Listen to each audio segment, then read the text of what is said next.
এই সেই সাঙ্গু নদী থানচিতে অবস্থিত। আমরা এই নদীতে বোটে করে ওইদিকে পাড়ি দেব।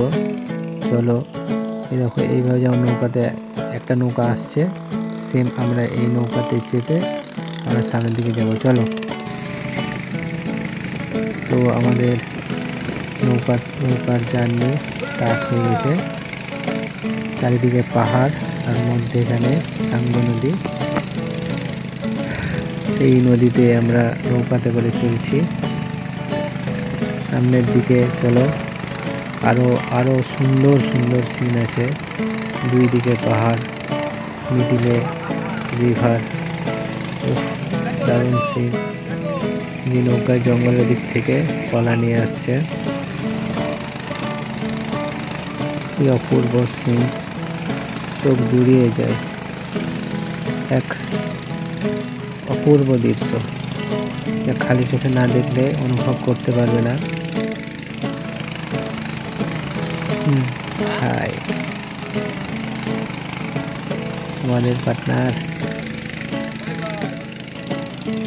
সবাই আনন্দিত, কারণ এই দৃশ্য সবাই পায় না। তার কারণ এই থানচি এলাকা বেশিরভাগ সময়ে উপজাতিদের সংঘর্ষ বেঁধে থাকে, তাই এই এলাকা বন্ধ থাকে বলেই সবাই আসতে পারে না। বছরে দু একবার হয়তো খুলে, তারপরে বেশিরভাগ টাইম বন্ধ থাকে এইসব এলাকা। তো আমাদের ভাগ্য ভালো, আমরা এই অপূর্ব নদীতে আমরা নৌকায় করে যাচ্ছি। দেখো ওইদিকে প্যাসেঞ্জার নিয়ে আসছে নৌকায়। এই যে নৌকা, লম্বা লম্বা নৌকা, সামান্য একটা মোটরের সাহায্যে কি স্পিডে চলছে। দারুণ সুন্দর সিন উপভোগ করে চলেছি আমরা সামনের দিকে। দারুণ লাগছে, অপূর্ব দৃশ্য। দুই দিকে সবুজ উঁচু উঁচু পাহাড়, তারই মধ্যে সাঙ্গু নদী চলেছি আমরা বয়ে। এই যে দেখো একটা বোটে আবার প্যাসেঞ্জার নিয়ে চললো বাজারের দিকে। ওই যে থানচি বাজার আছে, সেখানে চললো। ওই দেখো এই নদীর পাড়ে মাঝে মধ্যে এইরকম কিছু বাড়ি থাকে, যে পাড়া বসবাস করে। সেই পাড়ার মানুষজন বাজারের দিকে যাচ্ছে। এখানকার হয়তো কলা বা কিছু শাকসবজি চাষ করে যাচ্ছে, ওরা বাজার থেকে বাজার করে নিয়ে আসবে। এই সিনগুলো দেখো অনেকটা ওই সুন্দরবনের মতন দেখতে লাগে। আবার দেখো খানিকটা ভয়ঙ্কর অ্যামাজনের মতনও দৃশ্য আছে। পাহাড়ের ঝোড় জঙ্গল, দেখো এই যে যেমন গুহার মতন লাগছে। প্যাসেঞ্জার নিয়ে যাচ্ছে নৌকাতে। আবার আজকে মানুষজন বাজারের দিকে খুব যাচ্ছে। এই নদীতে জল এইরকম স্বাভাবিকই থাকে, খুব বেশি থাকে না। এই যে মাঝি যে লাঠিটার সামনে ধরে আছে, দেখো আর একটা প্যাসেঞ্জার নিয়ে যাচ্ছে নৌকাতে। তো এই মাঝি যে নৌকাতে সামনে বসে যে লাঠিটা ধরে আছে, সেটা সিগন্যাল থাকে। নৌকা যখন নদী পথের আঁকা বাঁকা যে পথে যায়, তখন তাকে সিগন্যাল থাকে এটা, যে অপোজিটে যে আসে সে যেন সামনাসামনি না লাগে। কারণ আঁকা বাঁকা নৌকা পথে সামনে তো দেখতে পাবো না যে কেউ আসছে কি আসছে না, অন্য কোনো নৌকা। তো এটা এদের সিগন্যাল থাকে।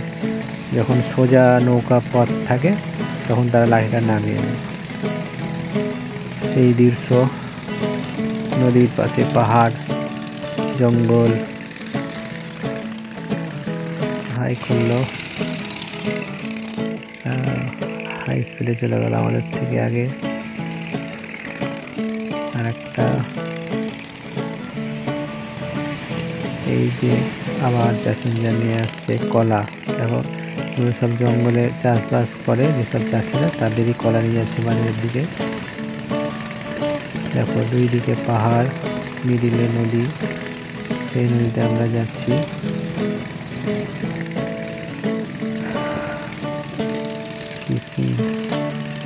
আবার প্যাসেঞ্জার নিয়ে যাচ্ছে, হয়তো সঙ্গে কলাও নিয়ে যাচ্ছে। এটাই হয়তো তাদের উপার্জনের একমাত্র একটা উপায়। এই নদীতে দেখো লাঠির সিগন্যাল দিয়েছে, মানে সামনে আঁকা বাঁকা পথ আছে, তো দেখুন দেখাচ্ছে সামনে হয়তো কিছু পাহাড় আছে, মাঝি ইশারা করছে আমাদেরকে চেপে ধরতে নৌকাটা, কারণ পাথর লেগে গেলে উল্টে পড়ে যাওয়ার সম্ভাবনা আছে। এরকম পাথর আমরা বাংলাদেশে মাটির পাহাড় দেখেছি আসার সময়, কিন্তু এগুলো সব পাথরের পাহাড়। অনেকটা মেঘালয় আমরা যেরকম নদী, ক্লিয়ার জল, চারিদিকে পাহাড়, সেম ডাউকি না, ডাউকির মতন ওই রকম দৃশ্য। দেখো উঁচু উঁচু পাহাড়, জঙ্গলে ভর্তি, মিডিলে নৌকা, এক দারুণ সিন, মন জুড়িয়ে যায়। সামনের দিকে যাচ্ছি, আর একটা নৌকা আসছে মনে হচ্ছে, দেখো প্যাসেঞ্জার নিয়ে যাচ্ছে সব। হাই হাই করলো, দেখো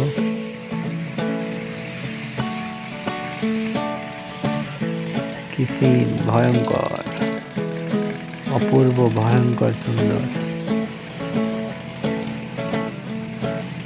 চলো আবারও একটা নৌকা প্যাসেঞ্জার নিয়ে যাচ্ছে,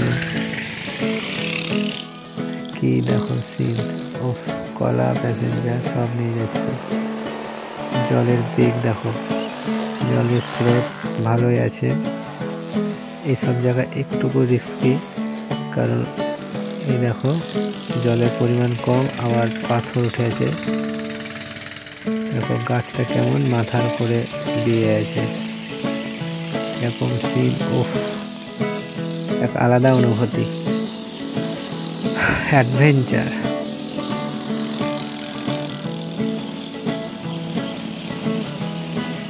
দেখো মনে হচ্ছে সুন্দরবনে যেমন সেই ধারে যেমন গাছগুলো থাকে, ম্যানগ্রোভ গাছ, শিকড় দেখা যায়, সেম ওই রকম মনে হচ্ছে। আবার নৌকাকে পাশ কাটিয়ে যাচ্ছি আমরা,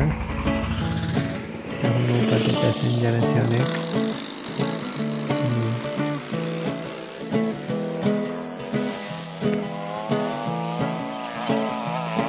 চারিদিকে পাহাড়, সবুজে ভরা, তারই মধ্যে নদী, আমরা চলেছি।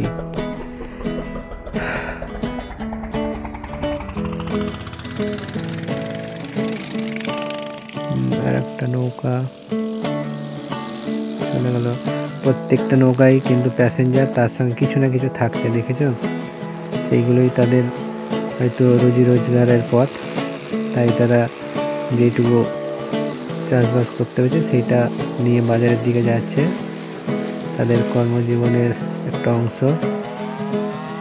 দুই দিকে পাহাড়, বড় বড় বড় পাথর পড়ে আছে, দেখতেই সুন্দর লাগছে। চট্টান, যদি অ্যাক্সিডেন্ট হয়ে যায় নৌকার সঙ্গে সঙ্গে উল্টে যাবে, খুব সাবধানে যাচ্ছে। যখন গভীরতা কম, পাথরের সম্ভাবনা আছে, তখন আমাদের বলছে, মাঝি বলছে শক্ত করে ধরো। আমরা সেই মতন মাঝির কথা অনুসরণ করে চলেছি। তো আপাতত আমরা কি সামনে একটু থামবো, চলো আমরা নেক্সট ভিডিওতে